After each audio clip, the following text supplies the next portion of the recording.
જે મળે છે ભગવાનની કૃપાથી, માતાજીની કૃપાથી જે મહેનત કરો છો એ મહેનતનું જે તમને ફળ મળે છે એમાં સંતોષ રાખો.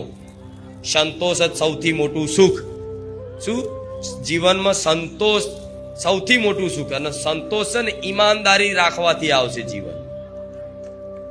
બેમાનીનું કમાશો તો જીવનમાં બધું જ હશે, પણ અસંતોષ હશે, બેચેની હશે, ચિંતા હશે, શોક હશે, મન ચોય લાગશે નહીં. અને મન નહીં લાગે, મન મતલબ એવું રહેશે તો તમારે જો બધું હશે.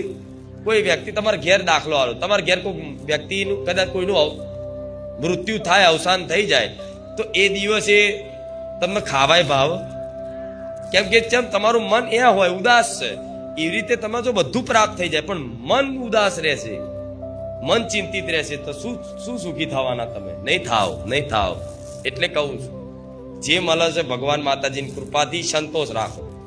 અને જે નહીં જરૂર છે, હું નહીં બોલતી, જરૂરિયાત વસ્તુમાં અને ઈચ્છાઓમાં બહુ ફેર છે. ઈચ્છા વસ્તુ એવી છે કે મારી ઈચ્છાઓની બધી પૂર્તિ થઈ જાય, મારી ઈચ્છાઓ પૂરી થઈ જાય, તો ઈચ્છાઓ માણસની ક્યારે પૂરી થાય? કેમ કે વ્યક્તિઓની ઈચ્છાઓનો અંત હોતો પણ હા એવું કે મારી જરૂરિયાત પૂરી કરી આપજો. તો તમારી જરૂરિયાત શું છે ને કે તમારે કીધા વગર હું ભૂખાર મેરડી પૂરું કરી આલી. અને જ્યારે જરૂર પડશે ત્યારે જે વસ્તુ હાજર થશે વગર માગે, આ યાદ રાખજો મારા શબ્દો.